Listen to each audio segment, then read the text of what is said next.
Hello, everybody, and welcome to another edition of Wrestlenomics Radio. I'm Brandon Thurston, broadcasting live and on demand from Buffalo, New York, where today is Sunday, February 5th, 2023. And I'm joined to my south by Chris Gullo and to my east by Jesse Collings. Hello to you both. How are you? Are you staying warm here in the great northeastern freeze of the last 7 days? How's Well, we're thawing out now because it's warmer than it was this weekend. But as I was saying off the air, that the cold finished off my battery, so it's going to get replaced today. But I'm stranded at home due to my lack of car at the moment, thanks to the cold. When did your battery die? It died. Saturday morning, I suppose. I drove on. I was driving it like Saturday morning at like 1 a.m.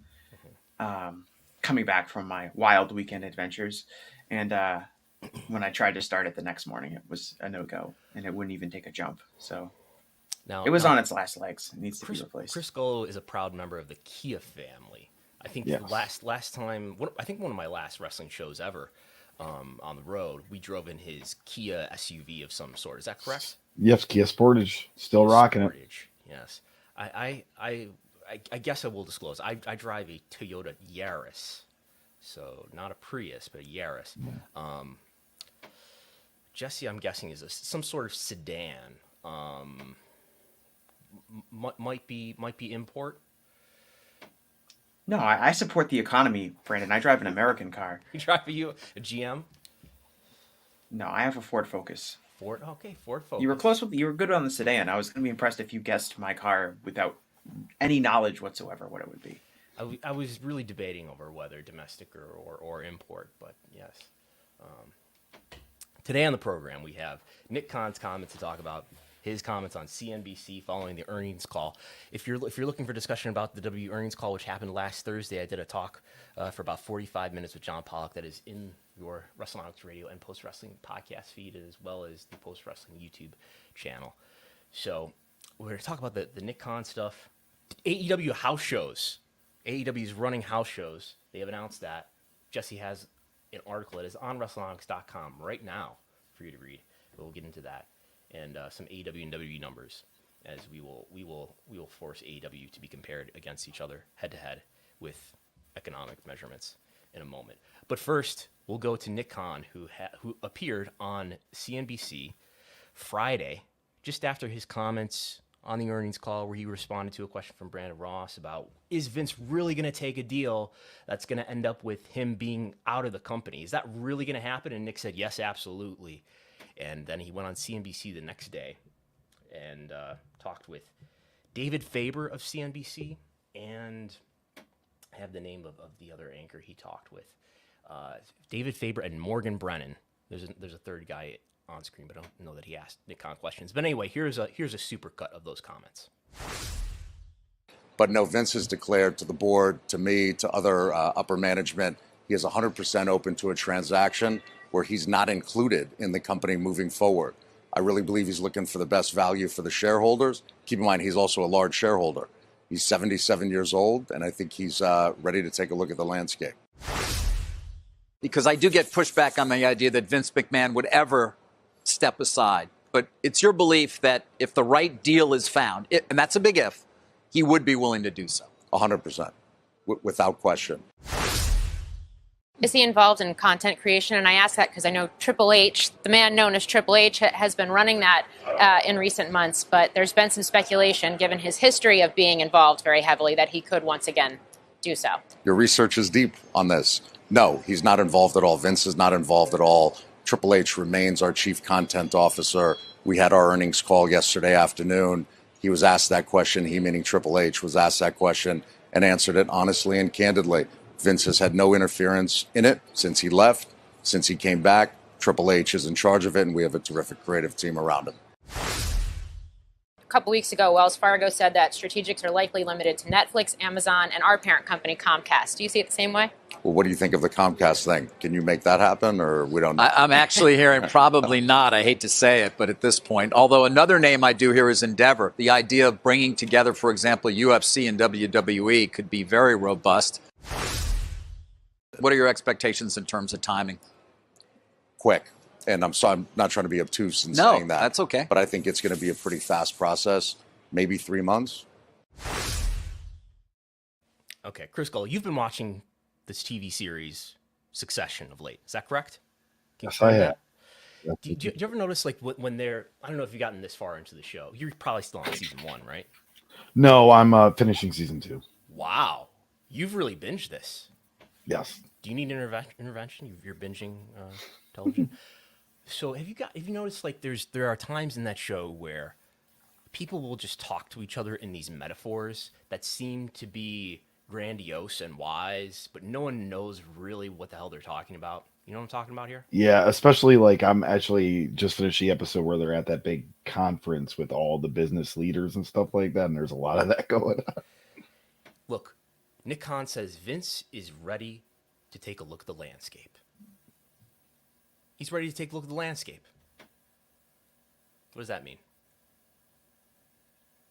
It sounds good, doesn't it? He's ready to check out how the hedges, how the bushes are hedged, and how the lawn is mowed. He's ready to take it all into account and survey the situation. I think strategic alternatives is that type of term too. It's like, look, there's a lot of options. We're looking at them all. I got the impression that strategic alternatives was like maybe a broader business term, but yes, Jesse. Yeah, I think you can tell, like, I find it interesting how careful I think Nick Khan is with his language when answering questions about, like, would Vince consider stepping down? Would Vince consider a deal that would take him away from control of the company or things like that? And Nick Khan says things like, Vince he's 100% open to doing a deal that would see him, no longer be with the company in any capacity. Or he says, 100% he'll step aside if the right deal were to emerge. And so you can see that, and it's kind of like, okay, yeah, he's open to doing it. Doesn't say that he's going to do that, and that he'll step aside if the right deal arises. But what is the right deal? Is there a money figure that Vince would take as an offer that would see him step aside? Is there other, the right kind of parent company offering to purchase the company? Would that be Would that be something that could influence Vince on being willing to step aside?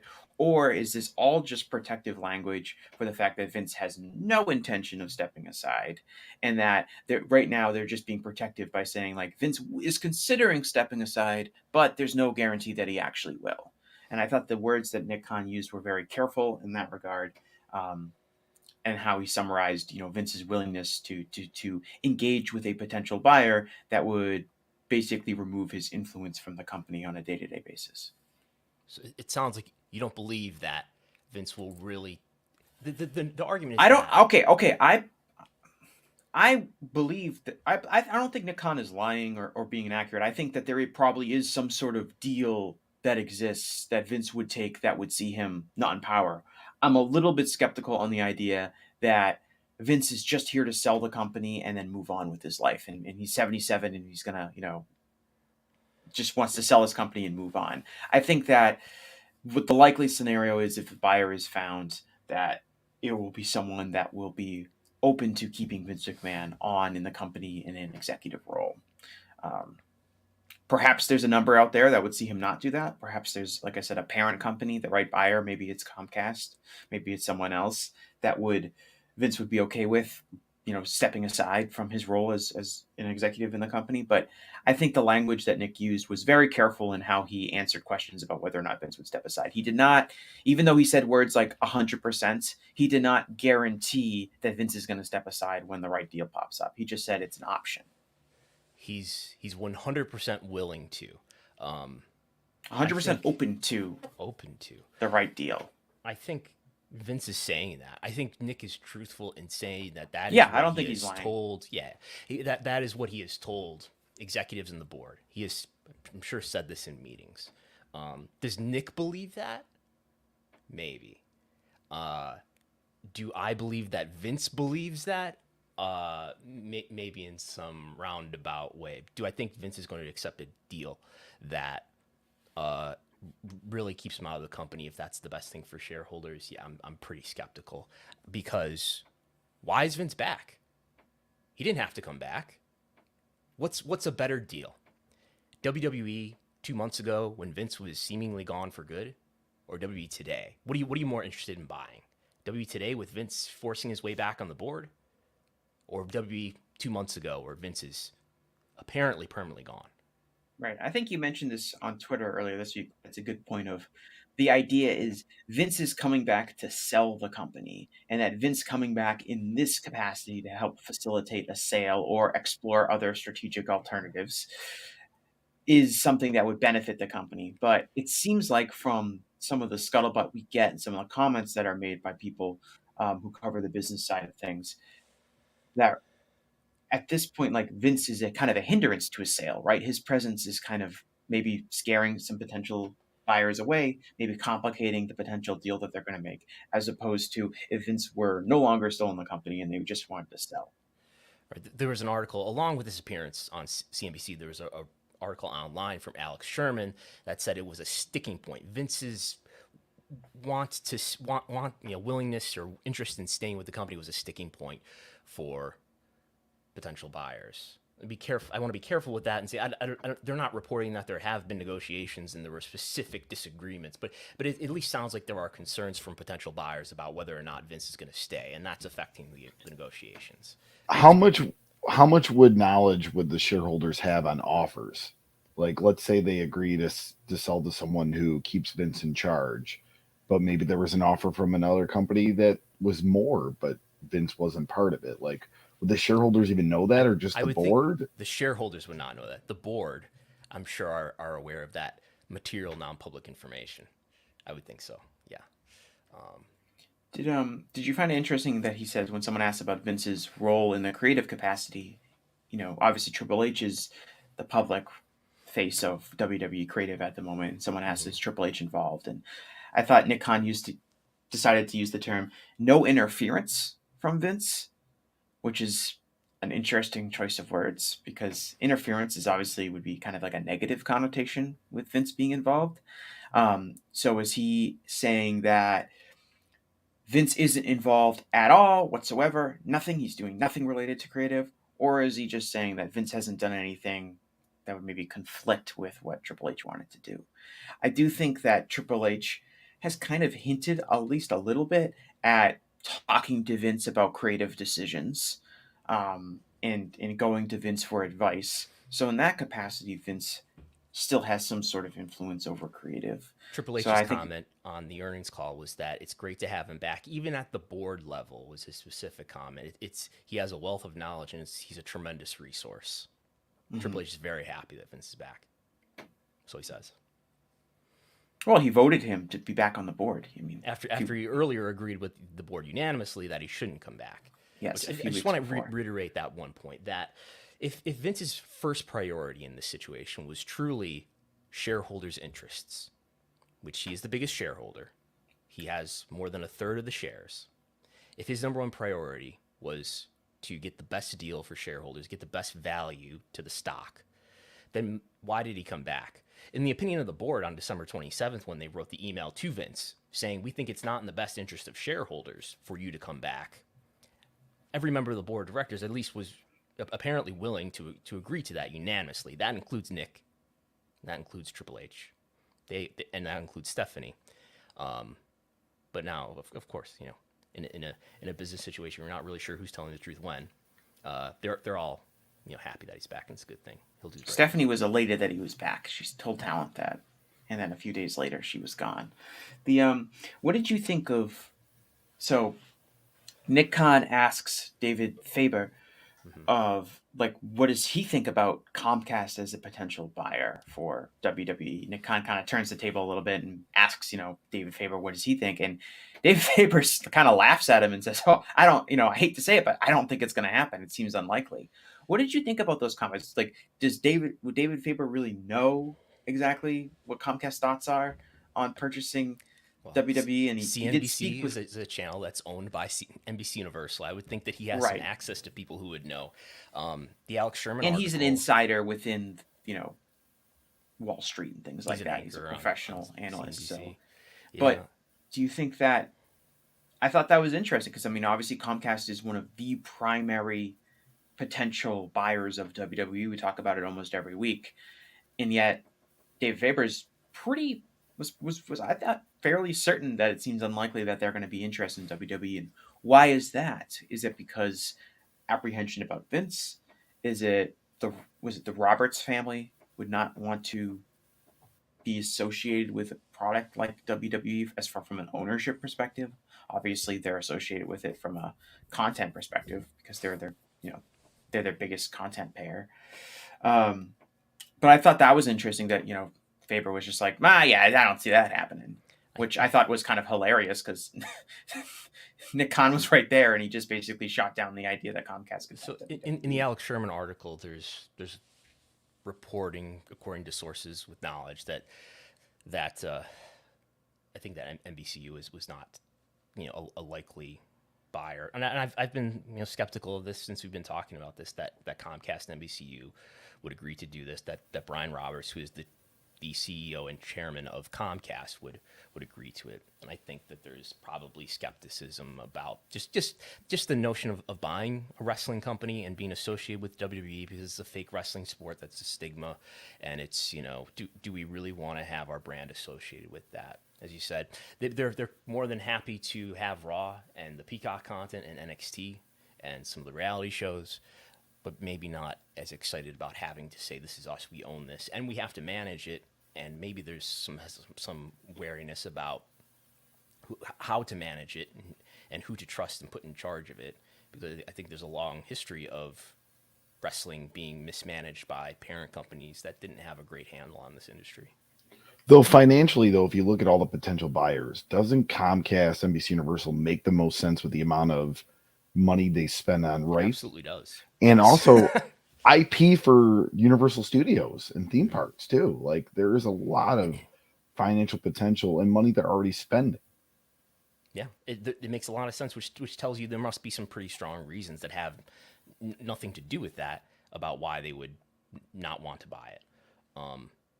Nick Khan also mentioned and I think we played it in the clip, he mentioned Vince's age, that Vince is 77 years old. If you're Vince McMahon watching that, is that something that matters to you? If you're Vince, that he's mentioning your age, is that a big mistake for Nick to mention that Vince is now 77 years old and he's ready to maybe step aside? I don't know. Maybe that's how focused on age and the appearance of being young Vince is, and I imagine that Vince thinks he's going to live for a long time. I mean, his mother lived to be 101. So curious about what the relationship is like between Nick and Vince these days. I think that was just like, oh, he's 77, like to kind of assure people that he wouldn't want to stay in charge of whatever deal they make. But but then if he does, it's like, oh, this guy's impressive. He's almost 80 and he's still in control of this company that was purchased by this. Like they'll spin it any way they want. And what would be nice to hear, we've got Nick Khan saying, secondhand basically through Vince, that Vince is willing to make a sale. But where's Vince in all this? Vince McMahon is historically not interested in doing interviews. He's done I was trying to think the other day about he did the McAfee interview about a year ago in March. His previous sit-down interview was with Steve Austin in December 2014, and I'm not aware of when his interview before that would have been. And I'm not talking about quotes in an article. He's given some of those scattered, but some of those. He's done the muscle fitness thing, which obviously there's a written interview with him, but he's not somebody who likes to do media. Clearly, it would be nice to hear this straight from him. And for him to be asked questions and follow-up questions by somebody in an interview. Don't expect that to happen, but wouldn't that be nice if you're a shareholder to actually hear it from Vince, that Vince is actually prioritizing your interests versus his own interests in staying with the company and staying in control and slow rolling his way, perhaps, back into creative. I don't expect that to happen. I mean, he didn't appear on the investors call. He was, there were questions about him, but he didn't appear at all. I do wonder, what do you think Vince is actually doing? Do we think Vince is sitting at the negotiating table talking to Endeavor and Comcast in the Kingdom of Saudi Arabia and any of these other potential investors and hammering out deals? Because he's back to help sell the company. That's officially the word why he's back. like, what is his day-to-day involvement in that, and what is he actually doing? I don't know. I would be speculating in the dark. He's obviously he's the chairman of the board now, so he's involved in any board meetings, and I think they meet like twice a quarter. But other than that, who knows? Maybe he's going to some meetings. I'm sure he has conversations with Nick Khan frequently. Would be my guess. And Nick Khan puts a timeline on this. It could be 3 months. He says quick, maybe 3 months, and 3 months from today is early May, and I can see that being the timeline that they would like to get this done in, because if they don't have clarity on whether there's going to be a sale by then it would be nice to know that, and so they could go ahead and try to negotiate new TV deals, because it sounds like their window with Fox and NBCU, which is by window I mean Raw and SmackDown, those deals are going to expire way off in October 2024. But coming up, I think they have a window of, I don't know how long it is, I would guess maybe 30 days, 45 days, 60 days, something like that, where the current incumbents, NBCU and Fox, have exclusive negotiating windows to renegotiate Raw and SmackDown respectively before they can go and negotiate with any other potential buyers like Amazon and who knows what else. So I would think that they would like to have clarity on what their strategy is going forward, whether we're selling the company, whether we actually need to renew rights here. So I'm guessing that's part of why the 3-month numbers out there. And maybe also, if you ever notice, and when I was buying tickets to Elimination Chamber the other day on a secondary seller, I got into the checkout area and they were just giving me like this countdown, like you have 10 minutes to make this purchase, just to create urgency with the buyer to give them a countdown. He mentioned on that conference call too about the earnings call about how they're going to negotiate right after WrestleMania, and look, WrestleMania is in Los Angeles, so it's convenient to. So I mean, I think that we'll probably know in April, maybe even, who's a serious buyer. He also said WrestleMania is going to sell out both nights. Both nights, he did. That's right. But we don't really know what a sellout would be, correct? The word sellout is an ambiguous term, I would say. And WWE likes to use it because they like to be very restrictive with their setups. I would say that the Raw 30 show was a sellout. Right, for sure. By looking at WrestleTix numbers, the configuration determines the inventory, right? But when you're down to opening up tickets, and those are some of the only tickets left. When you're under 100 on a NBA size arena, I would say we can kind of just call that a sellout. You may be able to squeeze in and get some tickets still, but yeah, when the numbers are pretty low, it's never going to be zero, right? At least on the way that WrestleTix reports and estimates those ticket maps. Right. I think the WrestleManias are what, at like 54,000 fans right now? Something like that. I'll get the number. And so what is the capacity for SoFi Stadium? I don't know how many tickets they have on the market. I think it's probably under 60,000 tickets available at the moment, but I would guess that they'd probably be able to seat probably around 70 to 75,000 fans if they wanted to.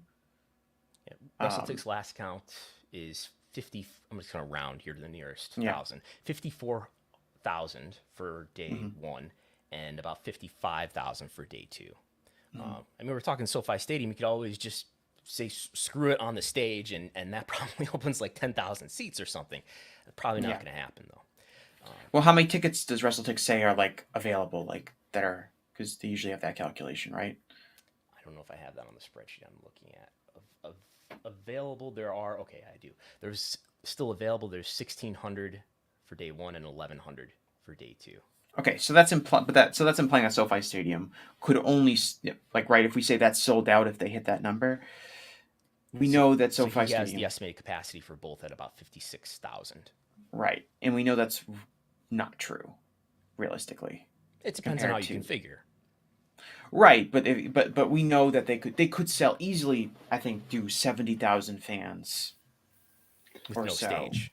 That's the normal capacity. The football capacity is 70,240. That's what it is. So Is it SoFi Stadium's weird though because it can expand its capacity up to like 100,000 fans or something like that. Because I think one of the enticing things about that WrestleMania was that they wanted to set the attendance record, and because SoFi Stadium has the technical capacity to seat those many people, um, maybe that's a gimmick that has ended, just like the gimmick at the Cowboy Stadium ended, and it went from seating 105,000 people to 80,000 people. But um, like the term "sold out" is, I think, interesting. Yes. And I wonder, they should theoretically sell a lot of tickets to WrestleMania between now and then. Vacancy, super no vacancy, full house, as we've learned. There are different degrees of sold outness, maybe. But as of closing the market on Friday, stock price got up to almost $90, which is just about at the peak that it was at a few weeks ago. So that gives it a market capitalization, the value of all shares together, of about $6.9 billion. And if we take, it's looking like Comcast, NBC Universal, maybe not going to happen. So what's left here? Who could potentially buy this company? That's a realistic bidder that I would believe is really going to happen. Endeavor remains part of this conversation, was part of this conversation with CNBC. We'll get into one specific possibility of how that could unravel. But public investment fund still seems like a real possibility. Taking the company private, that's how I see that going. And maybe private equity gets involved. One of those companies is Blackstone. That seems less likely, though. But I've been considering and asking people who have experience in finance and in corporate governance, what is it possible that WWE could go private while Vince could maintain control? As we know, he has just over a third of the shares, but he has 80% of the votes because of his special Class B shares. So does it even make sense, was my question. Does it even make sense that private equity or an investor would agree to take the company private and allow Vince to stay in control? Or is that just a deal that makes no sense for the investor because they want to control the company that they're pouring billions of dollars into? Wouldn't they want to be able to control and make decisions? And the answer that I got from multiple people here that I'll just sort of go through is that sovereign wealth is a subject, or is a word that we should probably explain the meaning of. Sovereign wealth is, for example, the Public Investment Fund, and there's others out there, but the main one that we're talking about here is Saudi Arabia. The sovereign wealth might agree to an alternative agreement where, for example, control is transferred away from Vince over the course of a number of years, sort of a slow release of power from Vince. Or maybe a large investor could make an agreement where that investor keeps certain veto rights as part of the agreement to take the company private. Like, for example, they would take the company private and get the right to approve of a sale. They might get the right to approve of leadership or choose the leadership, the ability to terminate leadership. Because if you're going to pour billions of dollars into a company, you probably want to have control of who's leading that company. But people, again, who have experience in finance and corporate governance, think it's unlikely that billions of dollars would be spent by one investment group without the ability to reach over Vince to change that leadership. And there's among these complex possible agreements, there might even be, say, an option for a buyer to maintain control of the company or to get full control of the company at a future point while taking the company private in a more immediate process. So, and just to put this graphic back on the screen here, all they would have to buy for the company to no longer be a privately held company is 59% of the shares. So basically everything that's not owned by McMahon family members, and that would cost, at least according to the value of the stock right now, $4 billion. So it may cost something in excess of that to actually make it happen. If I confused everything. Isn't part of the logic people use when they pair Endeavor with WWE is that Endeavor owns UFC and that Dana White is somewhat similar to a Vince McMahon-like figure within UFC, and obviously they've come to an arrangement where Dana White still has a lot of power and control over the administrative portion of UFC. Theoretically, WWE could be a similar thing where Vince doesn't own the company, but he's in kind of the Dana White role for WWE. Obviously, I think maybe Endeavor might see Dana White as more integral and important to the part of UFC than Vince maybe is to WWE at the moment. Which I would agree with, yes. But that's the logic that I think a lot of people are using, is that, they've shown they can work with Dana, so therefore they're not afraid to work with Vince. Well, what is Dana accused of 7 different allegations of sexual misconduct? No, not that I know of. Not that I'm aware of. He is on video slapping his wife most recently. The deal that you're talking about that was made in, what year was it? Was it 2018 that they made that deal to be acquired by Endeavor? There were no allegations like that, or there was no video out like that at the time. And I think, just in my opinion, I think Vince has been a detriment to the company, at least as a head of creative. And now he's an additional kind of detriment to the company in terms of having a lot of scandal around him, sexual harassment, sexual assault allegations that mar the brand of WWE and anybody who's closely associated with it or is the owner of it. So I think there's more of a justification for having Dana maintain control than Vince of their respective companies. But they did mention on CNBC this idea of a reverse Morris trust, which could end up being something like this, where Endeavor, which owns these different entities, including the UFC, including the talent agency IMG, including the streaming business, and of course, let's not forget, professional bull riding. They own all these entities. I didn't know that Endeavor owned PBR. PBR, not Pabst Blue Ribbon, right? Do they own Pabst No, the Blue Professional Ribbon? Bull Riders. The professional That's like an actually large touring organization, though. Do they have a TV deal? Yes. Where is it? Where can I watch? I don't know where it is riding? now. They used to be on. It used to be a staple of ESPN2 on the weekends. But I want to say they might be with NBC. Either that or CBS. Yeah. Somebody Google that. This is their classic NFL counter programming. Yeah, it sounds like something that would be on broadcast on the broadcast network that's not airing the NFL on Sunday. But they draw I know they have different sized events and stuff like that, but they draw really big for their biggest events. Friendly entertainment, TVPG probably. So when people talk about reverse Morris trust, this idea was I first read it by Lightshed, and it was mentioned on CNBC too. The idea is that this is one possible outcome, and maybe there's other outcomes here, where Endeavor would spin away from itself. UFC, maybe professional bull riding gets to be part of that. I could see mainstream business people thinking, yeah, MMA, WWE, yeah, bull riding goes with that. And those sports entities merge with WWE, and we end up, yes, with UFC and WWE owned within the same entity. And then those other assets, Endeavor Streaming, the IMG Talent Agency, that becomes its own separate company, which the argument would be that this Endeavor Remain company with just the streaming company and the talent agency and maybe some other assets probably gets valued more by proportion versus how those entities are valued within Endeavor now.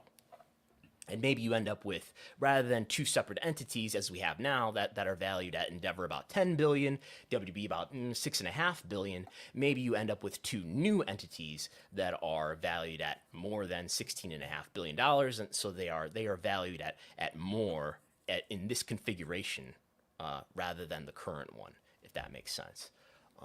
So maybe that's something that could happen or something similar. CBS. So I was rated that. Paramount Global, as they say in media business. Yeah. By the way, if you want to submit a question or comment, the super chat option is available if you're watching live. And any other final thoughts on the Nick and Vince W acquisition business before we move on? Silence. Okay. No, I'm good. I think we covered it all. Okay. It's time. Get your clickbaits out. It's time. We're going to compare them. I'm going to compare them.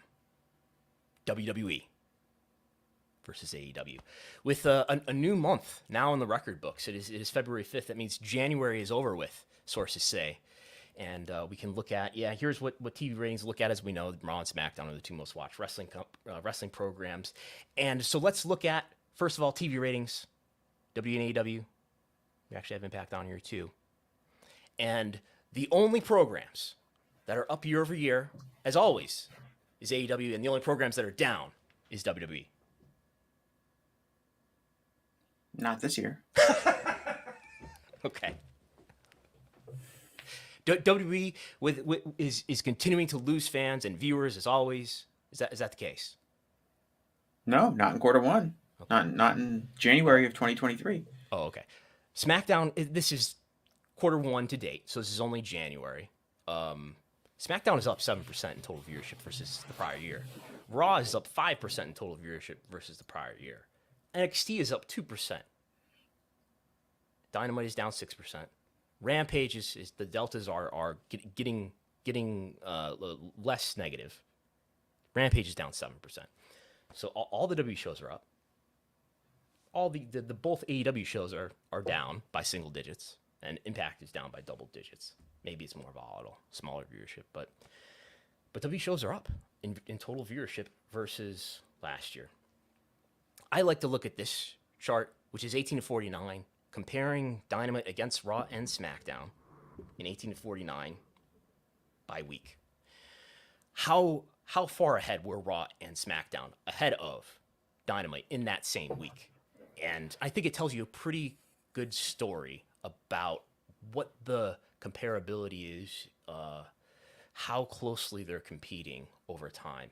And what we see at the very beginning of this timeline in 2019 when Dynamite debuts is a big margin for Raw and SmackDown, which starts to diminish as the Wednesday Night Wars go on, and then sort of flattens out during the pandemic, but then starts to diminish again. That lead that W flagship programs have, it starts to diminish as we get towards, we're into the time where the Wednesday Night War has ended and Dynamite's no longer running head-to-head with NXT, so its viewership improves, and then they get CM Punk in August, and that margin gets pretty low there in late 2021, the summer of Punk. It gets quite low to zero, and in fact, as we know, on a few occasions, Dynamite did beat Raw in 1849 in the same week on 4 occasions over late 2021 and early 2022. But now, since early 2022, those margins have increased for Raw and SmackDown over Dynamite. SmackDown especially. Raw has been, I would say, less consistent looking at this squiggly line. But SmackDown has been more of a positive upward trend in their lead in 18 to 49 over Dynamite. We could look at this in the even younger demo, which was celebrated on this earnings call, how well WWE is doing in the younger demo. And by the way, those year-over-year deltas that we were talking about that were for total viewership, those year-over-year deltas are even better for W shows in 18 to 34, the young adult demographic. It's much closer in 18 to 34 between W and AEW. But we do see, over here, some positive deltas here since late 2021, especially for both shows. And then we have Canadian TV viewership. We never talk about Canadian TV viewership. I was in discussions with John Pollock earlier this week, and we did come to an agreement that I should be reporting on Canadian TV viewership that he is reporting. No, he didn't pressure me to do that. But I haven't looked at this in quite a while, and we do see that because he had mentioned to me that Dynamite viewership was down. So I was looking at this data, which is from Post Wrestling's reporting. And this data is collected every week by Corey Gibson. And we do see a downward trend here. These lines on the screen are 13-week moving averages, where Dynamite is getting to be under 100,000 viewers in Canada, and SmackDown seems to be on the rise since, wow, that you could really, this point right here is like late July when Vince resigned, right? And it's for SmackDown especially up and to the right. Whereas, Raw is, I would say, more stable, but up and down.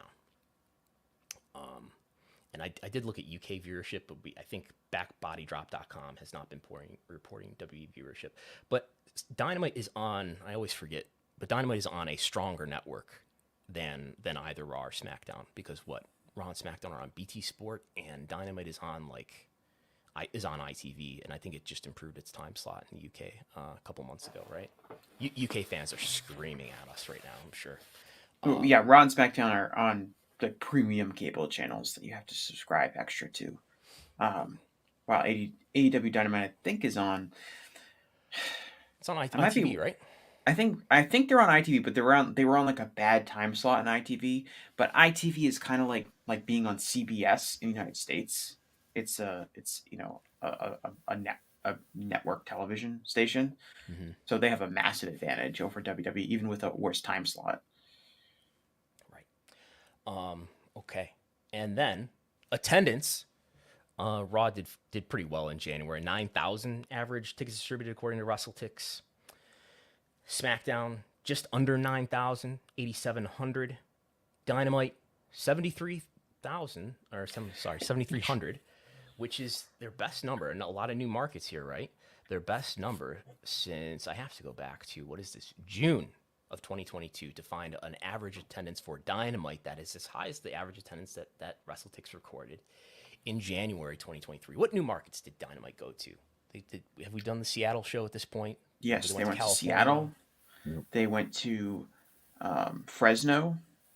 They had their second LA show, which is not a new market necessarily, but I know they drew very well there.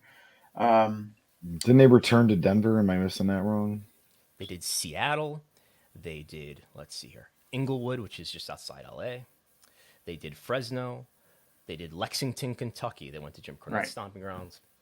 And Dayton was this Okay. that was in February 1st.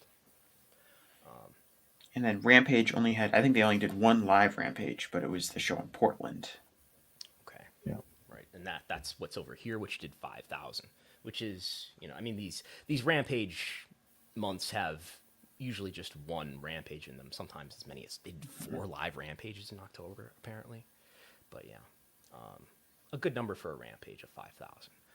But is this like a trajectory here? Do we have a trend here of Raw doing especially well? We are in the January to March seasonality. That's always a good time for attendance for WWE. So expect. Yeah, I was actually surprised looking at this data. I was actually surprised that SmackDown is kind of doing kind of what they've been doing for the last year or so. I feel like their attendance was up just anecdotally when I would check WrestleTix on like Fridays or Saturdays, just seeing how many they drew. And I'm like, oh, SmackDown attendance is up, but they're pretty, they're pretty much around where they've been. I mean, I guess they're up from like October in November where they didn't draw particularly well, but from this time last year,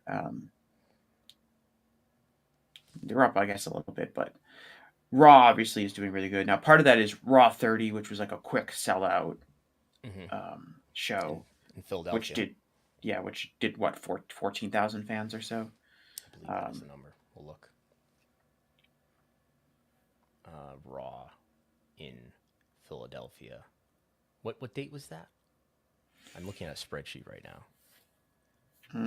Would have been there it is. 14,451. Right. So that has to be the highest attended Raw in a really long time. Yeah, I think there might be one like at just after the return to touring that might have been close to that, but right. Yeah, but that's a huge crowd, and so that's like, it's not. I don't want to say like it's an artificial number because they drew and they I think they said that they said they had a gate record for a show in Philadelphia or whatever, but obviously that's something that they can't really repeat. But obviously the Raw numbers are doing quite well. I don't know, like. We talked about this. I don't know. I think we talked about this off air, but like, do you agree with the if I told you WWE is hot right now, would you agree with that statement, Brandon? I think it's maybe heating up. It's warming up. But you wouldn't go as far to say is that they're hot right now. They're big right now. They're on a hot streak right now. If I wanted to get engagement on Twitter, I would definitely say that. We'll make this determination as we look at a couple more stats. But I should point out too, if we look at January of this year, all these numbers for all the big TV shows are up, right? We have 8,700 for SmackDown, If we look at the January of last year, now some of this might be influenced by market, but it was only at 6,400 last year's January, again, versus 8,700. For Raw, it was at 5,400 versus 9,000 for this year's January. Look at last year's January. 5,600 for Dynamite, 7,300 for Dynamite this January. And the one, was there? Yeah, there were two Rampages that did 4,200 on average versus 5,000 this year.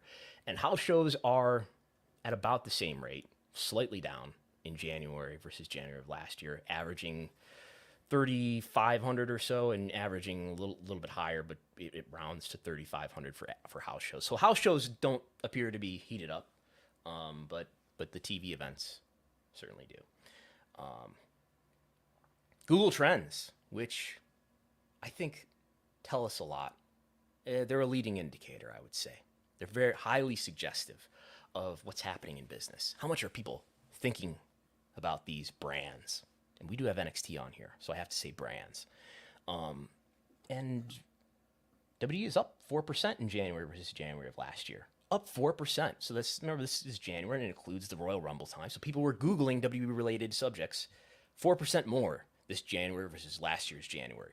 AEW down 25% in this year's January versus last year's January. I don't know if there's something especially big in January of 2022 that would make this a tough comparison. Nothing comes to mind for me, but down 25% for AEW. NXT, searches related to NXT up 3%. New Japan up 32%, a month that includes Wrestle Kingdom versus the Wrestle Kingdom of last year. I was probably thinking about Wrestle Kingdom more this year than last year, I have to admit. Impact is down 25%. Stardom continues to be up in year-over-year comparisons, up 16%. Noah, I think the big winner on the board, next to CMLL. Noah and CMLL are the big winners on the board, up almost 50% for Noah, 50% for CMLL. Ring of Honor up just 3%. I mean, we're talking about a immediately pre-Tony Khan Ring of Honor era there, where they're, I think, dormant, right, in January 2022. AAA down 11%. Dragon Gate down 18%. DDT flat. MLW up 5%. NWA down 25%. All Japan up 12%, and Big Japan down 20%, and those are the only companies that I queried here. So, WWE, 4%. So I would say, okay, adding this data point in, the preponderance of data points that we want to make a call like that about, is this is such and such company on fire? Well, it's up 4% in Google web search. Attendance appears to be up. It's not a clean market-to-market comparison there. TV ratings are up year over year, against a headwind of declining engagement on linear TV. I would say that's a clear positive story for WWE, those TV ratings. This is a mild positive story. We'll see what happens in the months to come. Well, on the flip side, would you say that AEW is collapsing because of how bad their Google Trend numbers are? Look at all that red in that column, Brandon. I would say that AEW was hotter last year than it is this year. And we see that in TV ratings, maybe. TV ratings are down 6 and 7% or so. I think the Google Trends are interesting because if you just check the vibe, especially with some of these smaller promotions. That's what it's measuring. It's the vibe cast, yeah. No, well, but if you were to check like the Noah show, right. Noah was up a lot Q1. Why? Because there was the Muda farewell ship match. There was Sting and Darby Allin wrestling in Japan, and like that. So Noah felt bigger this past month than they did last year. So they're up. That kind of makes sense. Stardom continues to grow, right? People talking more about Stardom, so they're up. CMLL is in much better shape this past 365 days than they were in previous time. Part of that was the pandemic, and part of that was poor management. But they're up. That's kind of, it checks out with me. Dragon Gate, they're a little down. They've lost some talent lately, and they're instituting a lot of new guys on the Dragon Gate side of the roster. So I could see why they're down. NWA is less relevant than it was, a few years ago too. So like that all kind of, the vibes kind of check out with the Google data, to me at least, which kind of adds more credence to what you're saying about WWE's up slightly. You can think of stories to explain these. Yeah. Not exactly. Like with Noah, obviously, I think it's Muda entirely. Maybe for the most part, they did the New Japan they did the New Japan Wrestle Kingdom, New Japan versus Noah, Congo versus LIJ Wrestle Kingdom show, but they did that last year too. So that's kind of a year-to-year comparison too. And you can see they were up 146% last January than they were from January 2021, which was entirely Wrestle Kingdom related, I'm sure. But it kind of helps you like understand like, okay, why it's easy to explain why some of these ones are up, and it feels right from like just an anecdotal, what does it feel like the buzz is online about these different promotions. And I would argue, we're not going to get into this now, but I'd argue, look, this goes back to 2004, this data does, and I would argue that you can look at the longer term trends over the almost couple of decades that this data is comprised of, and you can see stories that are reflective of what my intuitions would be in business, for the most part. Now on to talent. The number one most searched, this is an arbitrary selection of talent. Let's be clear. This is my selection of something like 1,500 or so. It's over 1,000 wrestlers and other wrestling personalities. And I do a Google Trend query for them all. And here they are ranked. We have the entire history of Google Trends here by year. And then at the very end of this table, we have just what they ranked as in January. And The Rock is number one, as he has been for years. Bad Bunny, yeah, he gets involved in this, and he's number two. And then John Cena and Logan Paul. And then the number one, I want to say full-time performer. Now, I know Roman Reigns, I looked it up just now. Roman Reigns has not worked a house show since September, but he's on TV regularly. Roman Reigns is the number one full-time wrestling talent. He is number 5 on this list after the other non-full-time people, followed by Batista. Jay Briscoe ends up here at number 6 for January. Undertaker, Hulk Hogan, Triple H, Vince McMahon on the rise, as he's been in the news, obviously, in January. Brock Lesnar, the Great Khali, still a big leader in web search. Mandy Rose, who's in the news. Rey Mysterio, Rhea Ripley. Rhea Ripley above Ronda Rousey in January. She's been on the climb. Cody Rhodes, who came back in January, but he's been, ranking fairly highly. Look at him in 2022. He was number 21 out of all these people. Nikki Bella. Did you know that Nikki Bella has a TV show again? She's on TV right now. Yeah, I think she's like, she's getting married, and it's going to be like a whole series, a whole season's It's a worth series of episodes. airing now.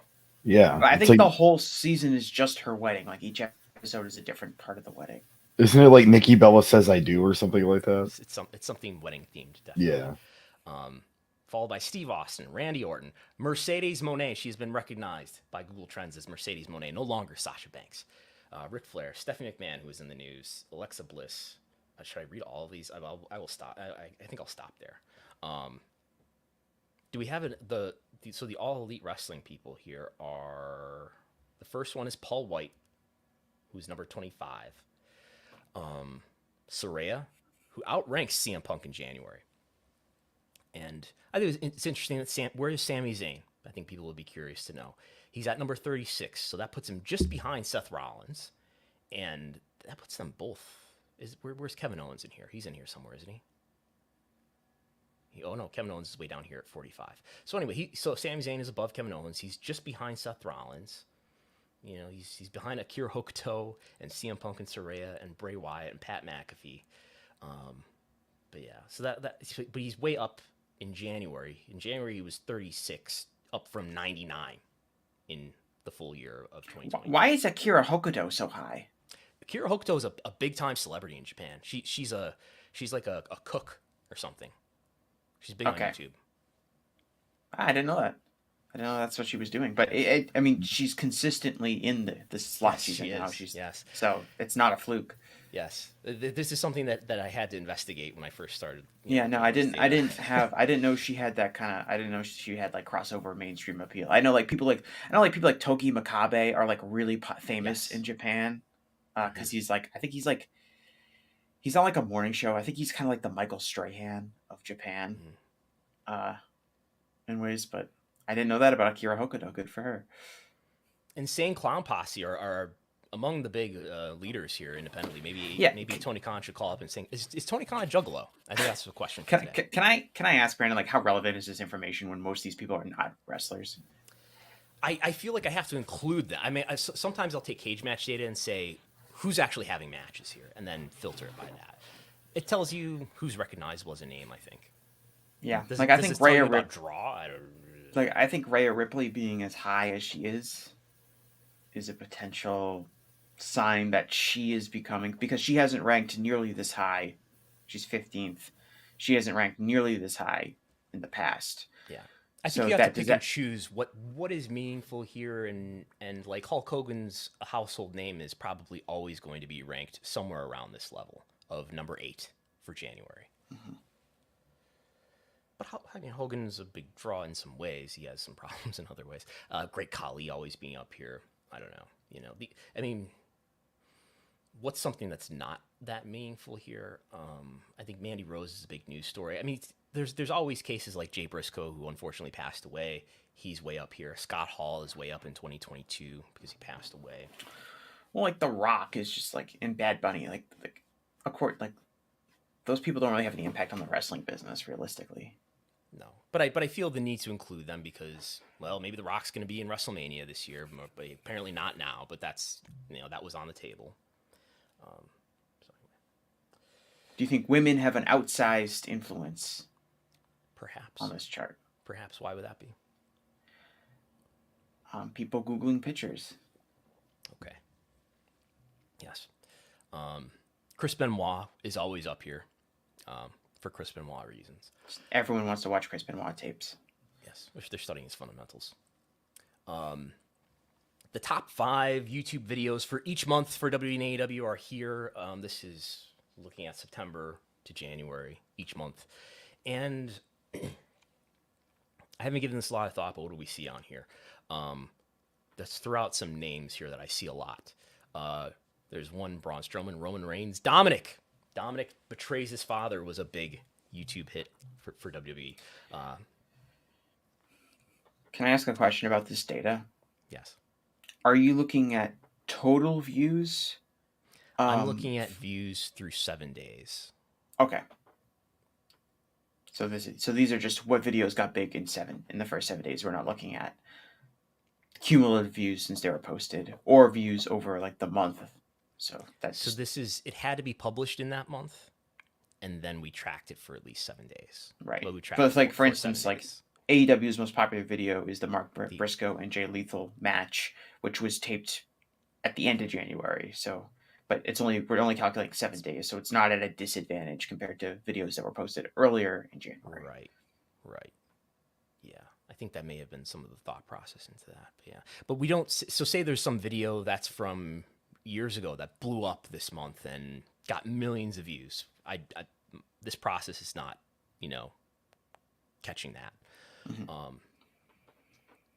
Or if there's some video in September that got millions of views in January and December, we're not tracking that here. It's within the first 7 days, and I don't think I'm going beyond 7 days because there's a script there's a script on my computer that runs every hour at the top of the hour and looks at every channel that I tell to look at and says, how many views does this video have? And I track a given video for 7 days every hour. And then after we've hit the 7 day point, I just stop tracking it because the spreadsheets get too big and unwieldy. And maybe it's, you want to give everybody an even playing field in terms of giving them the same amount of time so when we compare them, older videos have this advantage of having lived longer. But names I see a lot here for WWE. Some Braun Strowman, Roman Reigns, John Cena, Roman Reigns, the tag match. This is old. So I tried to exclude 2 highlights and top 10 videos here for WWE to get an idea of what are the segments. So we do have this old full match stuff in here. John Cena, Roman Reigns, Kevin Owens, Usos, Undertaker, Roman Reigns. I guess I see a lot of Roman Reigns here. And on the AEW side, John Moxley, MJF,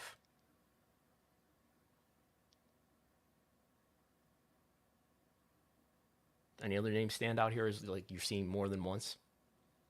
Well, that I'm seeing more than once. Yeah, Saraya. CM Punk, obviously. CM Punk. What happened to him? Okay. So there's that. And this is big news in the world of Wrestlenomics. I've been not scraping, I should say. This is not really scraping. This is using, legitimately, the Twitter API. Does everybody know what an API is? It's like when various platforms have I forget what API stands for, but basically it's a way to use coding to actually pull data in a way that the platform is, glad to have you do it. There's a limit to the time range that I can grab here. I can only grab for the last 7 days. But I did this for the first time as I grabbed, let's count the number of tweets that use the terms WWE, W Raw, SmackDown is the hashtag for SmackDown, WNXT, AEW, AEW Dynamite, and AEW Rampage. Now, I put these up here as hashtags, but if you use these same terms without the hashtag, you still got caught in this, I think. And we have this big spike here in the purple for just WWE for Royal Rumble. So up to, at the peak, this is by hour. I have done this in minutes too, but we'll look at just hour here for the last 7 days. And Royal Rumble, at its peak for an hour during the Royal Rumble, more than 50,000 tweets using the letters WWE. And Raw is the biggest spike for a TV show here. SmackDown is the second biggest, and Dynamite is the third biggest. And Rampage is down here, well under SmackDown on Friday, and NXT is down here, well under, I think, they're even less than, it looks like live they're less than Rampage, but over the course of the entire week they are higher than Rampage. Anecdotally, I heard way more people in my life that I wouldn't call like necessarily hardcore wrestling fans talking about the Royal Rumble and WWE than I have in years, like more than past WrestleManias of the last few years. It did feel like that this Royal Rumble had more cultural cachet than other events that WWE has put on over the last few years. What do you count that to? Access to Peacock, I think, is a big one. I think Peacock has added a lot more viewers, which makes sitting down and watching the Royal Rumble easier if people are already subscribing. And, I think Triple H taking over creative has produced a lot more optimism for WWE to be different and to be better. And that has helped, and we've seen that reflected in positive viewership trends over the last 6 months. And I think that the people were really interested into the Bloodline storyline. I thought it was we talked about this last week or 2 weeks ago, but I thought it was really smart that with like Raw 30, when they have a big audience, a lot of people that are not watching WWE on a regular basis, they went really hard with the Bloodline angle and the trial of Sami Zayn, and they put that on the first hour, and the Bloodline stuff took up almost the entire first hour of that show. And they got people who maybe were casual WWE fans or people who weren't watching every week interested in something and excited about something, and they tuned in to watch the Royal Rumble that week. And then maybe they kept stuck with it and they tuned in to watch Raw the following night. I think that was a strong move in the past. I talked about this after Raw 30, but in the past, WWE would have a big audience for like a nostalgia show or an anniversary show, and they would be focused entirely on old acts and, Stone Cold Steve Austin coming out or DX coming out and doing something. In this case, they used it to promote a current angle with current stars. And I think they're seeing some of the rewards from it because the fans have responded positively towards it. Yeah, I mean, Roman Reigns was on Jimmy Fallon, and they really put over the Bloodline scenario. And then they also talked, obviously about The Rock. So I think that interest was there too. Enormous, like media presence for WWE over the last month. Like a lot, I've noticed like a lot more like feature stories and coverage, and a lot of it has to do with the sale, like people covering the sale. But I think that they've been very aggressive in sending a positive message about the company for a number of reasons. One of which is probably Vince McMahon's return to the company and some of the questions that raises, but others, things like they wanting to get a lot of good press at the start of the year, that they're going to begin negotiating their TV rights deals. The sale, obviously, they want a good amount of press as possible that they can get. So they've been very active in working the PR to get positive news out there, and that's probably influenced in some ways, helped Royal Rumble have a huge presence on people's minds. And we'll see what happens when the final rating is reported on Monday. But according to the Fast Affiliate, I think SmackDown is going to come in at about 2.4 million viewers, which is pretty good. It would be, you know, if you excluded the December 30th John Cena episode and last week's very high rating, you'd have to go back to September to find a rating that's as high as 2.4, if that's what it ends up being. So even, what would that be, 6 days after the Royal Rumble, pretty good rating. And I think part of that is because what was the big thing at the Royal Rumble? You know, Sami Zayn turning on Roman Reigns. How are you gonna, like, if you were in that, that angle got really over, people want to see that. What do they have to do? They have to tune in to SmackDown on Friday. And I think I said this off air, but I just only mentioned it in passing earlier. I am going to Montreal for Elimination Chamber, in part because, like, it's close enough driving distance, and that atmosphere might be pretty unforgettable. So we'll see what it's like. I assume that is going to be a really hot show for the Sami Zayn and Roman Reigns match. I mean, that's I think that's going to be a very memorable thing for WWE. They should be very excited. If you're a WWE fan, you should be very excited about that show.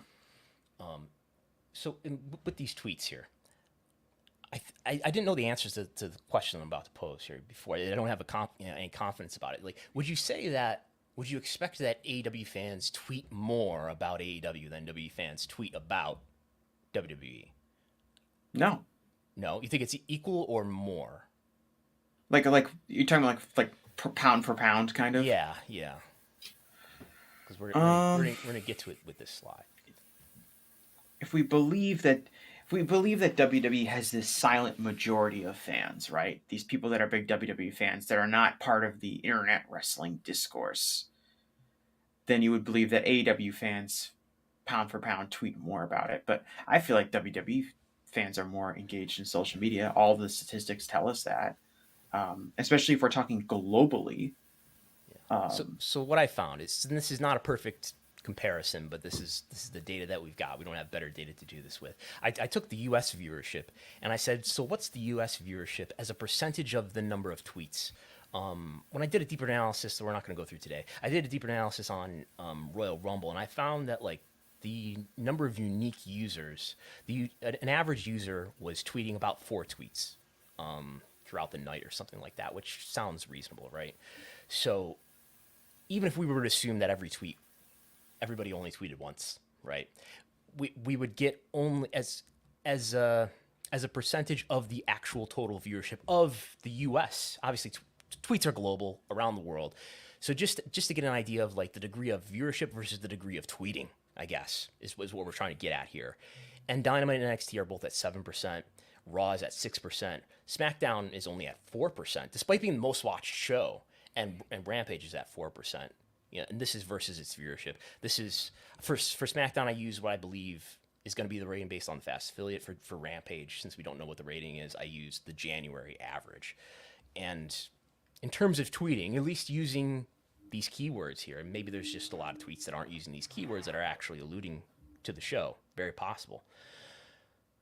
It looks like, Dynamite and NXT are the most well represented on Twitter, and SmackDown and Rampage are the least represented on Twitter.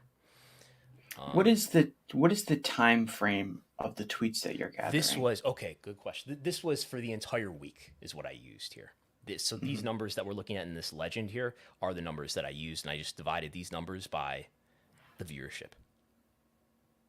Right, but we're looking at, like, these big spikes. Mm-hmm. I would imagine SmackDown and Rampage, through their time slot, are more DVR viewed than live viewed, as opposed to Raw and Dynamite, which more people are probably watching live. Certainly, we know Rampage is definitely a heavily DVR'd show. Given Rampage is, I think, this is over a year ago. Last I saw DVR viewership for SmackDown was not particularly high.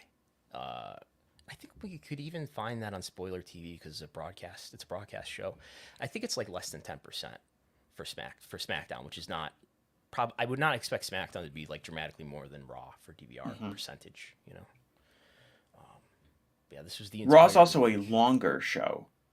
True. It has an extra hour of content that's happening, and I imagine people are more frequently going to tweet because of that. Yeah. Right, but I imagine people are going to be watching and tweeting more. If I'm live tweeting Raw, or I'm tweeting all my reactions to Raw, I'm going to have a lot more tweets because it's over the course of 3 hours compared to a 2-hour or 1-hour show. And if Raw was a 2-hour show, its viewership average would be higher, which would make this number. How would that work out in math? That would make the viewership number higher. That would make the tweeting lower, which would make this number smaller. So I think what I'm saying is, because Raw is 3 hours, it may, if we were, adjusting for those factors, maybe a little bit higher, and then therefore closer to Dynamite and NXT. Well, you can look at, if you go back to the other chart, you can see Raw's spike is a little bit wider than Dynamite's or SmackDown's, which would be associated with a 3-hour show as opposed to a 2-hour show. And yeah, you can kind of see the three. I don't have them in dots here, but you can kind of see the 3 data points that are probably coinciding with the 3 hours. You have to look at like what happens, like major angles. Like Cody Rhodes came out, I think he was in the first hour, and then he obviously was in the main event in the last hour. And that'd probably kind of be the most exciting, interesting thing that's happening on Raw. And with the Twitter API, I can only go back to the last 7 days from where I am in the present. So I would love to go back to, if you're an academic or you have some sort of enterprise deal with Twitter, you can go back to 2006. But I can only take the last 7 days here. And I think on there's some other way to do the last 30 days. But yeah, and I also did look at this to some degree in quarter hours, and I just looked at Dynamite for this, was that it looks like after a match ends, or maybe there's an angle, there does seem to be a spike in tweets, because you can get these by minute. So I have a data set like by minute, how many tweets are happening per minute. Some much needed granularity. We need more analysis of Twitter is definitely needed. Okay. By the way, if you want to do super chat, we're accepting them. Now, one of the big stories today. Jeff Jarrett. Jesse Collings makes the case for Jeff Jarrett. AEW is doing house shows. It's a good idea or bad idea? I'm excited about it. I think it's a good idea. So when this news came out, it was Wednesday, correct? Wednesday morning. Does it say on the press release? We have the screenshot of the press release here. It is February 1st. So what day of the week was that? That was Wednesday. Yes. That was Wednesday morning. So Wednesday morning, this comes out. And AEW, who hadn't run house shows before, they had run one house show as kind of a one-off thing in Jacksonville one time. They've been doing TV, I think, already, and I think this was when WrestleMania was sort of the half-capacity WrestleMania in Tampa, and they expected maybe they could get some people driving in and stuff like that. Mm-hmm. So I think like the two big takeaways I saw from just combing around social media and also reading some articles and listening to some podcasts were people focused on kind of two things when it comes to AEW doing house shows. The first thing that they were focused on was, this will be good for talent. This will be good for like Jade Cargill or Hook or these wrestlers who AEW has on their roster who have star potential but have not wrestled a lot of matches. And part of the reason they haven't wrestled a lot of matches is because they're only wrestling television matches, which limits their ability to wrestle more frequently and therefore is maybe like slowing down their potential growth. I don't want to say stunt their growth because that's not true, but slowing down their potential growth. So the idea that this will give wrestlers on AEW's roster more matches in front of live crowds and therefore will improve certain aspects of the roster. The other thing I saw was a huge focus on whether or not this would be financially viable for AEW. And like, as I've said before, we live in this doom world where everyone is very, very concerned about whether or not AEW is in the black or whether or not that AEW can turn a profit. And that if they were to run house shows and they were not able to make money, it would be a very bad decision because AEW might have to close down their business if they lost money on house shows or some inane fear that's probably not realistic. But I think those were the two big focuses. And one of the things that I focused on when I thought about what I wasn't seeing, and that's why I wrote this article for Wrestlenomics, which you can see on the website right now, is the value that house shows have to increasing your fan base. And I wrote this article, and as you can see on the screen here, it's titled, AEW House Shows Are a New Opportunity for Grassroots Growth.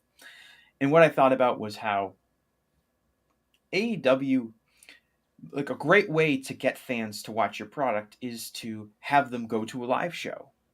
I think everyone can kind of remember their first wrestling show that they attended in person. And if they had a good time at that show and they had fun at that show, that helped increase their wrestling fandom. I know it certainly did. I remember the first wrestling show I ever went to. It was a TNA house show in Lowell, Massachusetts. The main event was Christian Cage versus. Does anyone want to guess who Christian Cage wrestled?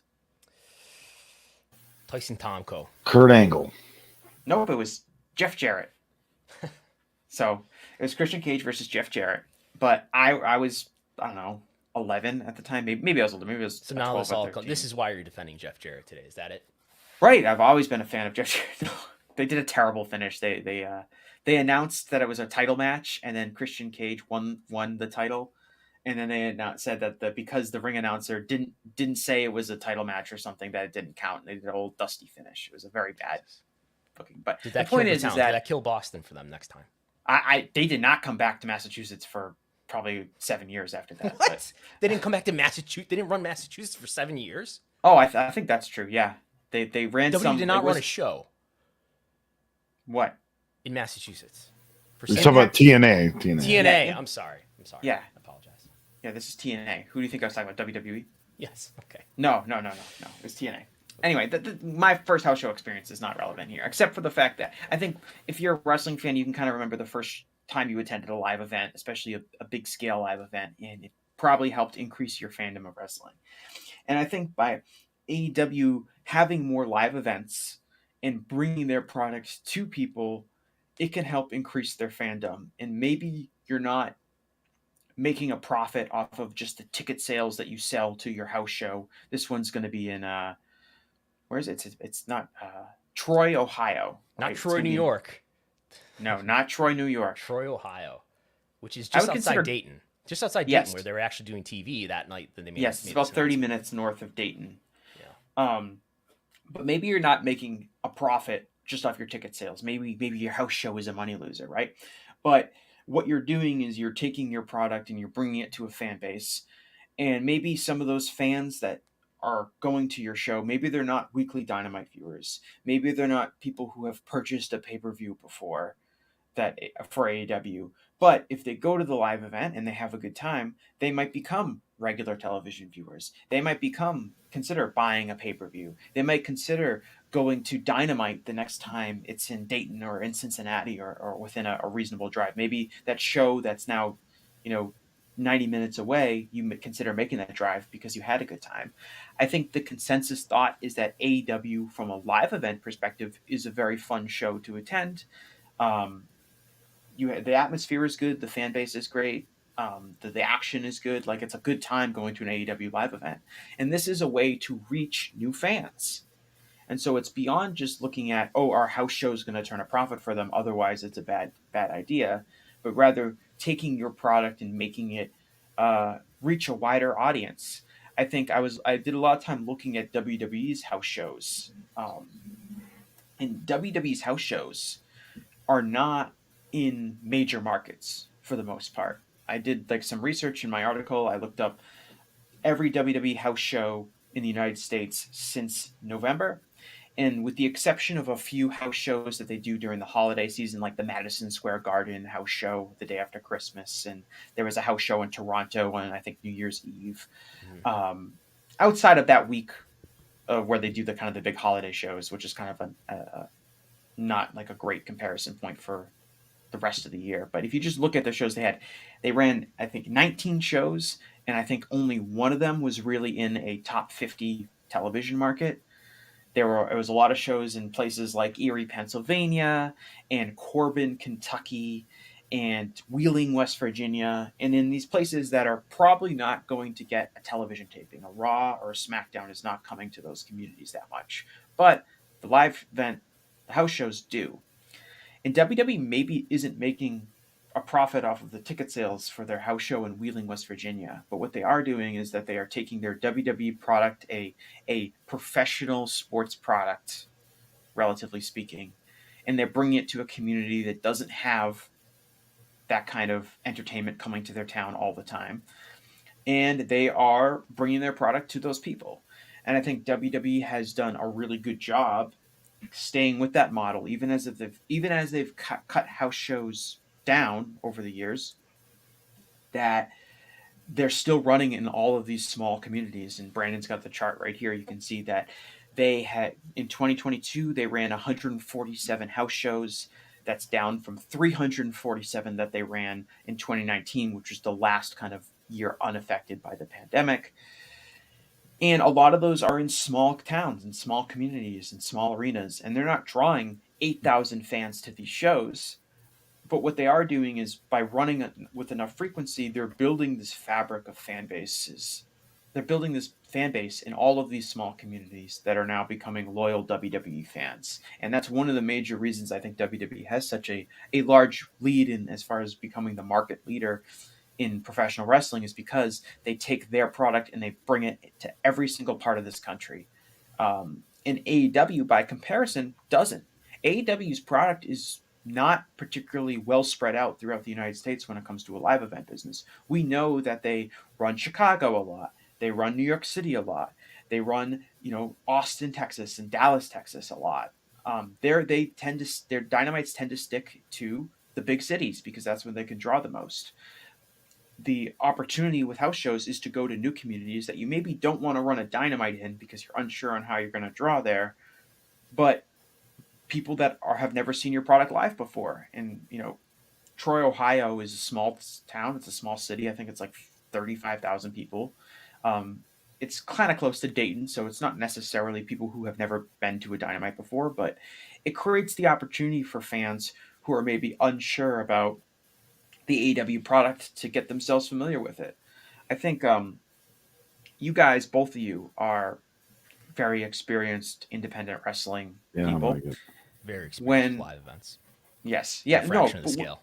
So when you guys are at indie shows, is every single when you're at indie shows, there are people there who are not like super hardcore fans of the indie promotion, correct? A large portion of many, probably the majority, the vast majority, I would say, independent wrestling promotions are the people who attend those shows. At least I can say this anecdotally locally, are people who know a wrestler or someone else working the show personally. Mm-hmm. Yeah. You better sell those tickets. You see families, right? Yes. Yeah. You see families. You see people who are maybe not hardcore independent wrestling fans, but rather people just looking for something to do. So there's 3 reasons why this is a good idea. They're a new company. I mean, what are they, 4 years old? So there is probably 100 markets plus they've never been in, and WWE can't say that. WWE's been everywhere. Merchandise vehicles.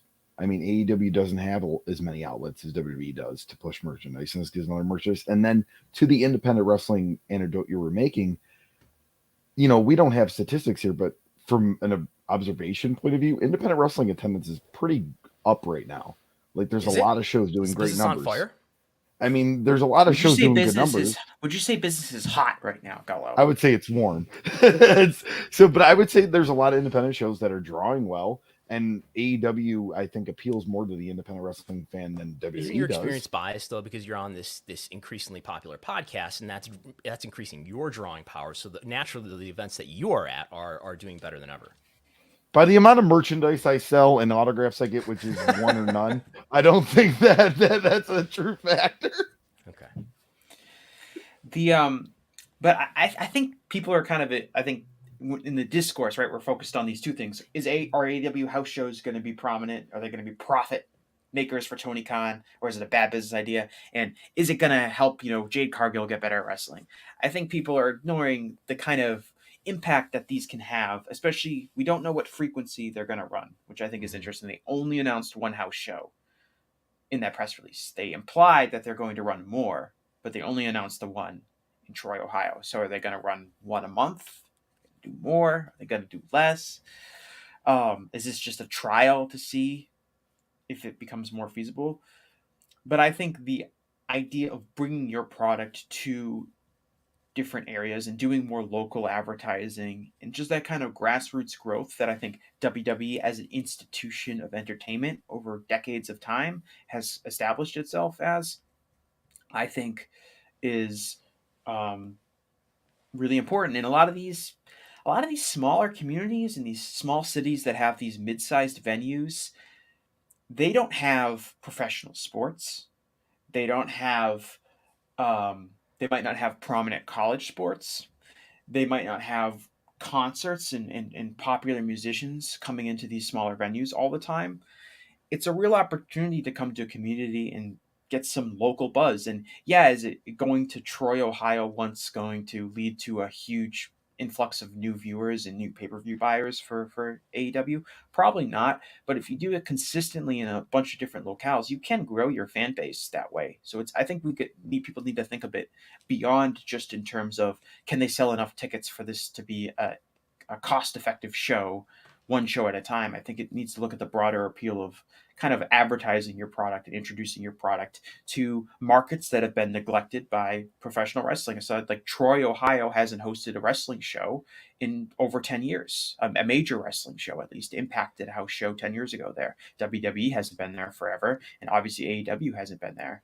So it's a whole new opportunity to reach kind of neglected entertainment markets. And I think that's a smart move. I think it's a really interesting concept. Especially, I'd really like them to stick with it. I'd really like them to see, I'd like to see like, a dozen or more of them this year. And I'd like to see them in different kind of locales, because they could draw more if they ran a house show in Chicago. And they could draw more if they ran a house show in New York or Philadelphia. They're choosing to run in a smaller community, I think, for a reason. And I think that is part of it, is they want to be able to reach new fans, as opposed to if they were to do a house show in Chicago, they'd probably get a bunch of loyal Dynamite viewers showing up, which would be great for the house, but wouldn't really accomplish anything from an advertising perspective. With Jarrett's background, I expect minor league baseball stadiums to be announced this summer. I wouldn't be surprised at that. It has impacted a lot of those, and so did Global Force. So, Okay, that's a good point. For some reason why people may be skeptical of this idea. So W did report actually on Thursday. They generated in revenue. This is operating income. We'll talk about that in a second. But in terms of revenue, W generated about $24 million in their live events division, which is mostly ticket sales. It's some ads and sponsors as well. But $24 million. On that $24 million, they made $200,000 in operating income, in profitability. And we can go back, here's where the pandemic starts in Q1 2020, but even in this Q4 2019, Q3 2019, they lost more than $1 million. You go to Q1 2019, which doesn't involve a WrestleMania, they made again $200,000.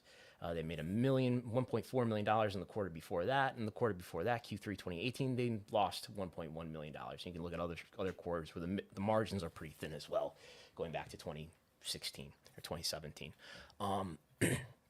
So wrestling has changed from being a live events based business to a media business.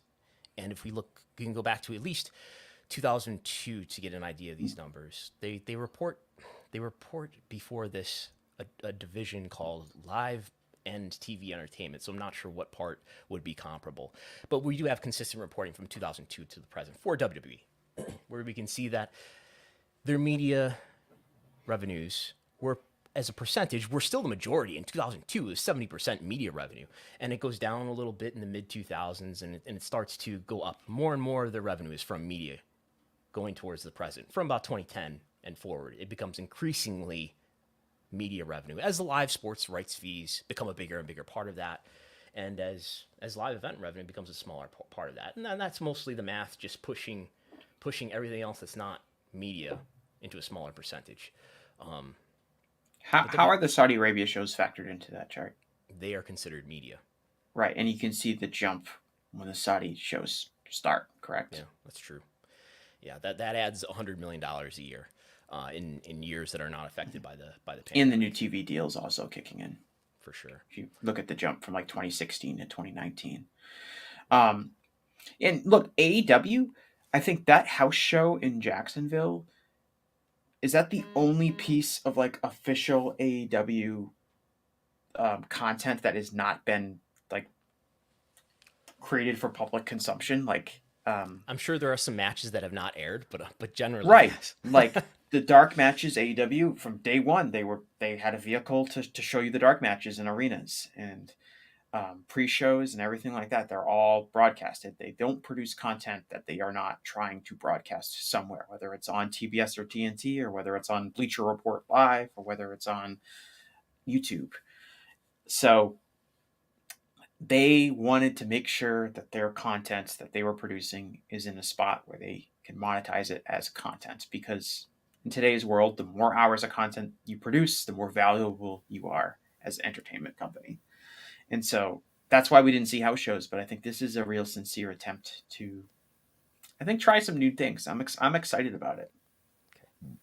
I think I it really guess. depends on. Go ahead. Oh, or just say, I guess they never aired. Like, I know they've done like like events at Comic Cons. Like, I think Christopher Daniels, Russell Cole Cabana at some Comic Con, and there was matches on the Jericho Cruise. So Right. I There think was there like a is video some game. content. Yeah. There was like a video game festival that I think it was in Europe that they had matches on. The Jericho Cruise, yeah. Those are almost like side AEW things. Like as far as official AEW content, I think like outside of that one house show in Jacksonville, which I believe they have taped and has been dangled Yes. as like this Easter egg that Tony Khan has kind of mentioned before. Tony loves to. He's got this great show that nobody's seen yet. Yeah. Which streaming service wants it? It's I heard the Tom McGee Bret Hart match is on it too. That's out there now. We have that. I think it really depends on the frequency. But I'm skeptical of this idea that you're going to run house shows, and I think we all agree that these probably won't be profitable. It depends on, like, so what obviously the benefits are talent development and marketing, right? Fan development, talent development. I think there are alternatives to this to those objectives. Like I maybe if wrestlers worked the indies more, or you could maybe send them off on excursion like New Japan does in terms of to your partners in Japan and Mexico. Like Jade Cargill and Hook, to my knowledge, have not worked the indies, or if they have, it's been pretty infrequent. And maybe that's one way you could have them develop and work a variety of talent that they could learn from, while it having almost no expense to you. I guess there's some risk in injury by having them wrestle for others, but there's that. And what's the price of the benefit of running house shows? It has to outweigh the loss of these events in the short term. Yeah. We actually have a very interesting super chat that I think goes along with that. Louis Ducati asks, do house shows end up getting resistance from people in AEW who were attracted to sign because of the relative lack of travel compared to WWE? So that could be a negative for AEW. Yeah, I have no sense of how this will work in terms of, are you going to have people work more dates, and obviously people are going to be paid for working house shows more than they would be if they hadn't worked house shows. Does that? Yeah, I don't know. We don't know the frequency of the shows. So if they're running 2 or 3 house shows every weekend, like WWE tends to do, that's one thing. But I doubt that. A lot of the stores, at least the scuttlebutt you hear, is that a lot of AEW wrestlers would want to work more. So I don't think like if someone asked me this on Twitter too, and it was like, if Bryan Danielson, he was attracted to AEW because he wouldn't, the schedule's a little bit easier than WWE. Like, Bryan Danielson doesn't want to work every house show that AEW produces. I don't think he's going to work every house show that AEW produces. I'll be interested to see how they balance it out between like younger wrestlers who could need the development time and your bigger stars. I know like Jon Moxley was on the poster for the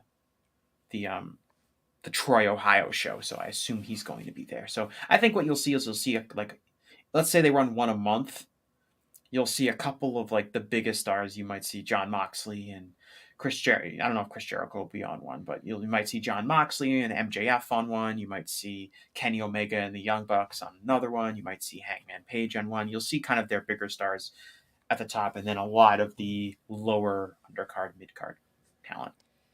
And I think the the creative and how these shows are presented on TV, if at all, will matter too. I imagine an AEW audience being a smarter audience who are more aware of the place that house shows traditionally have held in wrestling, and that this is an event that exists in its own universe, on its own island, and it has basically no effect on the program that I watch on television. AEW has a chance, if they're going to run house shows, to counter that and have things of consequence happen, like angles and maybe matches that have some stakes and some determination to what happens on television. They should be taping these, right?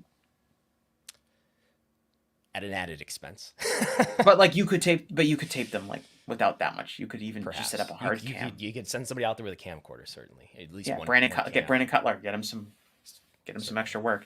But well, I've heard that argument too, which is like Dave said this on Wrestling Observer Radio, and he said like AEW's fan base is more of a smart fan base than WWE fans, so theoretically that fan base would be less inclined to go to a house show because they know that it doesn't really matter, because they know that if it's not on TV, if it's not on TV, fans will naturally assume that it's not worth their time to go because there won't be really significant storyline progression.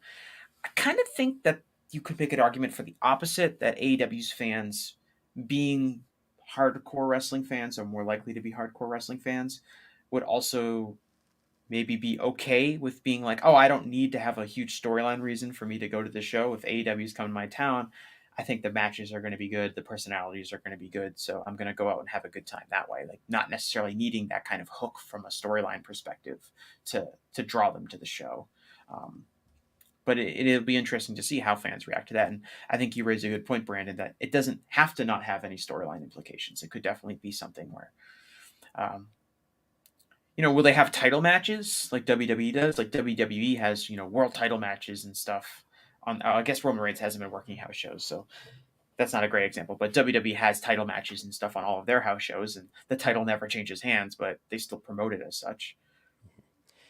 And one other thing I would add is that if you had an attendance, if you had attendance trends that were going up and up, it would be easier to justify it, to say, hey, look, our attendance is really great. Maybe we should run more of these events and drive in more revenue and merchandise revenue and things like that. And attendance for Dynamite, which we have on the screen here, is basically flat over the last year or so. It's not as if it's on an upward trajectory. They're doing in the range of 5,000 or so, sometimes below and sometimes above, obviously. And this is just showing that Dynamite is consistently below Raw and SmackDown. It's not as if they're on some huge upward trajectory. Okay. So, anything else to add there? No. Okay. Any other super chats related to that subject? Chris Gullo? He shakes his head no, on mute. Okay. Now it's time for an image that I did not need in my life. It appears, what appears to be, Bloomberg Businessweek has created an image that it looks like it's Chris Gullo thinks this is the Ultimate Warrior's body with Tony Khan's head attached to it. I can't say, like a week before this came out, I did get an email from somebody at Bloomberg. They wanted TV ratings data to maybe make a graphic for like a chart, a TV ratings chart, and I said, yeah, here you go. Sounds great. Looks like all the resources went into making this image, though, in the graphics department. The two big items coming out of this are this paragraph here where the writer writes, AEW is also considering starting a streaming service, likely through a deal with its broadcast partner, Warner Brothers Discovery, according to a person familiar with management's thinking who asked not to be named. Last year, AEW broke $100 million in revenue for the first time, the person says. And I did do this. That's just easy for me to say. I could be making this up. But I did do an estimate the other week before this article came out, not knowing they were going to report this, and I got about $100 million. So that's believable to me. Brandon, are you the person quoted anonymously in this story? I'm not. I don't talk about sourcing, but no, I'm not a person familiar with management's thinking. Not that familiar. Do we think that's the Ultimate Warrior's body with the tassels? Gullo does. Is this Ultimate Warrior's? What makes you think this is Ultimate Warrior's body, Chris Gullo? I mean, because it looks like Ultimate Warrior, and that's also an image that the common casual. person that knows a little bit about wrestling would The recognize. vascularity would give it away, because vascularity is pretty unique. It's kind of a fingerprint. If we looked at the vascularity of Warrior and some other images, we could probably raise our confidence on this. I have heard speculation that I can't. This is the second Tom McGee reference in 5 minutes, but I've heard that it also may be Tom McGee's body. It does look like Tom McGee's hair, more so than Warriors, perhaps. Just a couple other highlights from this article. Pro wrestling is, after all, as much sport as an elaborately plotted soap opera. And they say AEW is deploying its own brand of predetermined mayhem to convert diehard fans to its own brand of predetermined mayhem to convert. Oh, I pasted this twice. I'm sorry. Viewers for whom WWE had become just another PG-rated bore fest. Khan's formula: more blood spilled, more folding chairs smashed, more swearing, and more nuanced storylines. I'm sure WWE loved reading that sentence. I think they liked some parts of it. Yes. Right? Using blood and bloodshed. violence. Gory things of that nature. When Tony told his father he was going to hatch a WWE competitor, his father's reaction: "Are you nuts?" And they use this term that I've now become familiar with. Tony Khan is referred to in this article as a nepo baby. Ever heard of this term before? I don't live in a wealthy enough community, I think, to be that familiar with it. I'm sure it exists in maybe some nearby communities, but not in my humble. I guess it's short for nepotism baby. Yes. Which you might argue Vince McMahon himself is a nepotism baby. I'm sure. No, Vince grew up in a trailer in North Carolina, Brandon. Come on. Who's his dad? He was just some small business guy that he didn't even. He never meet met his he dad was until he was 15. 12. He had to Yeah. deal with Louis Lupton. Damn it! Should have killed him. When I had the chance. The average AEW viewer is more of a wrestling nerd than the average W viewer is more of a wrestling nerd than the casual WWE fan, many of whom don't care to learn the textbooks worth of insider slang that might enrich their understanding of what's happening in the ring. Wrestling jargon rivals the most abstruse corporate speak. Take this lingo, jambalaya. Quote, on the go-home show, the babyface got a huge pop as he delivered a worked-shoot promo, chiding his opponent as a glorified jobber who's garnered massive heat for botching spots ever since he turned heel and left the stable, end quote. Get all that? AEW fans did. Is this an accurate depiction of AEW fans? No. It's the casual fan that embraces WWE and pours their money into it. It is this nerdy, jambalaya, jargon-speaking AEW fan who make up that different audience. I will say this. It is a impressive amount of work to indicate that AEW is the promotion that uses a lot of jargon in special talk, and not WWE, who can't say words like hospital, title match, box. It has to be the box-like structure, not a box. I think this has been softened in recent months, but right for years. So yes, I think that's a very specific thing. I think the author has this idea of AEW is a promotion that caters more towards hardcore wrestling fans that are maybe more familiar with some of the insider terms than WWE's wider, more maybe less invested fan base is. But it uses that, I think there's truth to that, but it's extrapolated to this extreme degree where AEW fans are kind of like in this silo of thought that you have to be in to understand the product, as opposed to WWE fans, which has this more greater mass appeal. You got to do a lot of work to be an AEW fan. It's not this easy entry like WWE product is. And you know what's funny about this is the irony is that like WWE is the promotion that's really big on like its own history and nostalgia and fans remembering things from 20 years ago. And in a lot of ways, WWE's product itself is harder to grasp for the unfamiliar fan than AEW's much more linear based storytelling and is not relying on a fan to have knowledge of something from 25 years ago. Okay, one other excerpt here. The idea for AEW came to Khan in early 2018 after watching the Jaguars lose a playoff game. He went to a party in Beverly Hills where he ran into Kevin Riley. then the president of TNT and TBS, and found out that Riley was considering bidding big money for a W rights package. Riley eventually lost out to Fox. This is a very familiar story to me that Tony Khan, he's friends with Kevin Riley, and that was his sort of into pitching to TNT and TBS. It was news to me that they were interested in bidding on what sounds like SmackDown, and that kind of puts more of the pieces together. Where apparently he was told by Kevin Riley that they were willing to spend big money on WWE. They didn't get it, and maybe he could build if you want wrestling, I can give you wrestling. So that's a tidbit to me that I didn't know. Did you know that one more thing from this article, actually, Masaki Mochizuki is referred to here as an AEW fighter who's on a backstage monitor. This is I didn't know that AEW was on Abema. Is that how you say that? The network that Noah is on. Did you catch this? This is Bloomberg captions AEW fighters on a backstage monitor during a match last month in Lexington, Kentucky. Yeah, I had a lot of questions about this. What? And what's featured here for people listening in audio is a photo of the screenshot of Timothy Thatcher wrestling Masaki Mochizuki in Noah, somewhere in Japan. Certainly. Right. They had a video package to introduce Timothy Thatcher, and they had Timothy Thatcher's recent victory over Masaki Mochizuki. I believe it was I want to say it was at their New Year's show, the Noah New Year's show. And why wouldn't they just use a screenshot from AEW's television event with people in the ring? Why did they choose a shot of a monitor backstage? There's clearly some confusion happened here. I'm working to confirm. I was not able to confirm that Masaki Mochizuki is all elite. If I hear otherwise, I will let you know. I think that's all. Just one more thing. We do have some numbers here that I'm pretty certain what they are.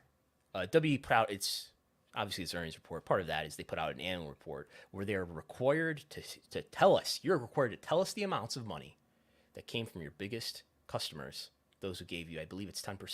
If somebody gave you more than 10% of your total annual revenue, you got to tell us how much that was. You don't have to tell us who the customer is, but you got to tell us how much of that revenue they gave. So we know that somebody paid WWE $455 million in 2022. Somebody else, $205 million. And somebody else, $110 million. Does anybody know who those three parties are? The first one is NBC Universal, Comcast. The second one is Fox Broadcasting Company. And the third one is the Kingdom of Saudi Arabia. The Kingdom of Saudi Arabia. I'm in full agreement. So that tells us. I believe if I had to guess, another one would be that guy with the green shirt that sits in the front row of every single WWE event. That's a good one too. So this tells us $110 million from Saudi Arabia. That comes out to $55 million per event.